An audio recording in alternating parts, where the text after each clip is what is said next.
The Sheep Pig, Chapter 5. Keep yelling, young'un. Mrs. Hoggett shook her head at least a dozen times. For the life of me, I can't see why you do let that pig run all over the place like you do. Round and round the yard he do go, chasing my ducks about, shoving his nose into everything. Shouldn't wonder but what he'll be out with you and Fly moving the sheep about before long. Why doesn't he shut him up? He's running all his flesh off. He won't ever be fit for Christmas. Easter, more like. What'd you call him? Just Pig, said Farmer Hoggett. A month had gone by since the village fair, a month in which a lot of interesting things had happened to Babe. The fact that perhaps most concerned his future, though he did not know it, was that Farmer Hoggett had become fond of him. He liked to see the piglet pottering happily about the yard with Fly, keeping out of mischief as far as he could tell, if you didn't count moving the ducks around.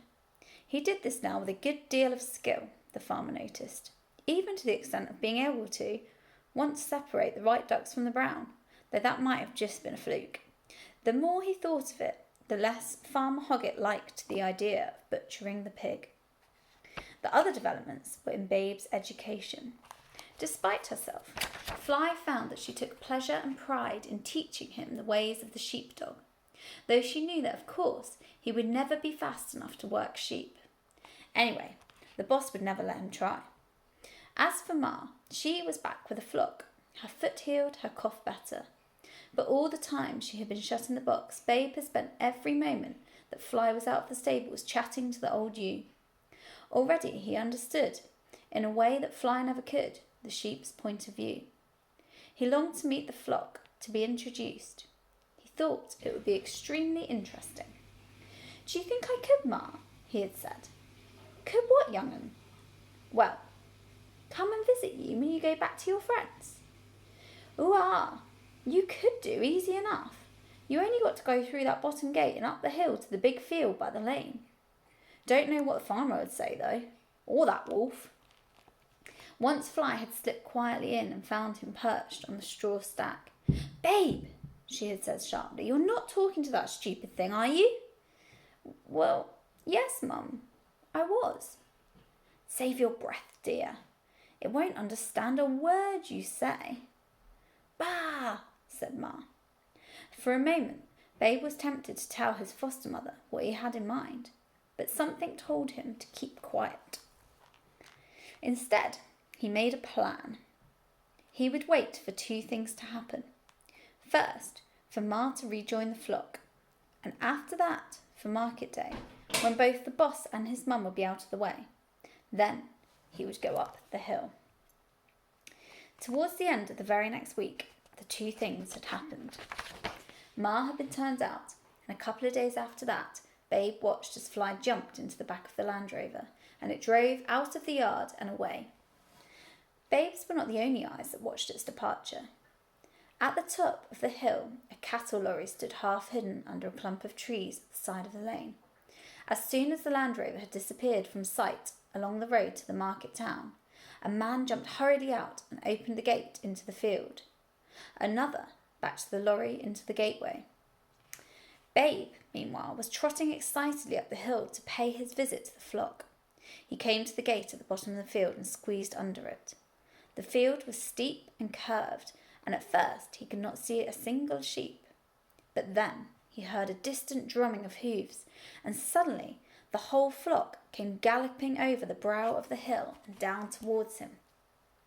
Around them ran two strange collies, lean, silent dogs that seemed to flow effortlessly over the grass. From high above came the sound of a thin whistle, and in easy partnership the dogs swept around the sheep, began to drive them back up the slope. Despite himself, Babe was caught up in the press of jostling, bleating animals and carried along with them. Around him rose a chorus of panting, protesting voices, some shrill, some hoarse, some deep and guttural, but all saying the same thing. "Wolf! Wolf!" cried the flock in dazed confusion. Small by comparison and short in the leg, Babe soon fell behind the main body, and as they reached the top of the hill, he found himself right at the back, in company with an old sheep who cried, "Wolf!" more loudly than any. "Ma!" he cried breathlessly, "it's you!" Behind them, one dog lay down at a whistle, and in front, the flock checked as the other dogs steadied them.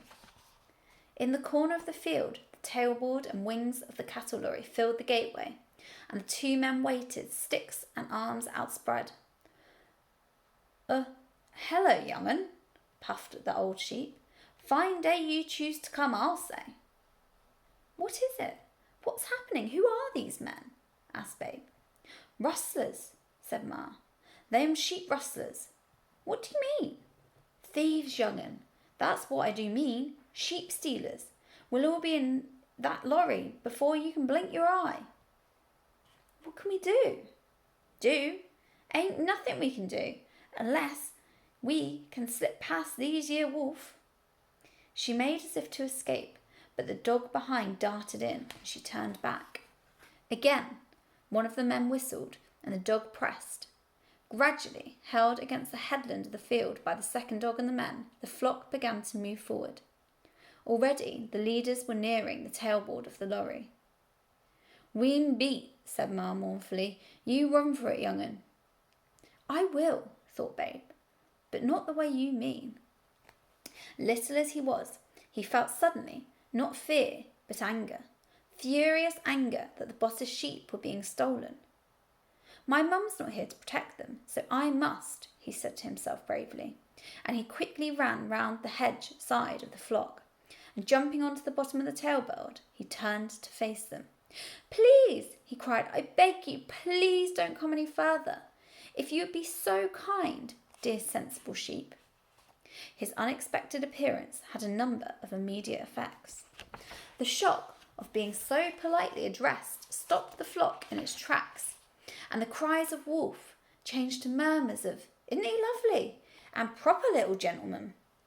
Ma had told them something of her new friend, and now to see him in the flesh and to hear his well-chosen words released them from the dominance of the dogs. They began to fidget and look about for an escape route. This was open for them when the men, cursing quietly, for above all things they were anxious to avoid too much noise, sent the flanking dog to drive the pig away, and some of the sheep began to slip past them. Next moment all was chaos. Angrily the dog ran at Babe, who scuttled away, squealing at the top of his voice in a mixture of fright and fury. The men closed on him, sticks raised. Desperately he shot between the legs of one, who fell with a crash, while the other, striking out madly, hit the rearguard dog as it came to help, and sent it yowling. In half a minute the carefully planned raid was ruined, and the sheep scattered everywhere. "Keep yelling, young'un," bawled Ma as she ran beside Babe. "They won't never stop here with that row going on." And suddenly all sorts of things began to happen, as those deafening squeals ran out over the quiet countryside. Birds flew startled from the trees. Cows in nearby fields began to gallop about. Dogs in distant farms to bark, passing motorists to stop and stare. In the farmhouse below, Mrs. Hoggett heard the noise as she had on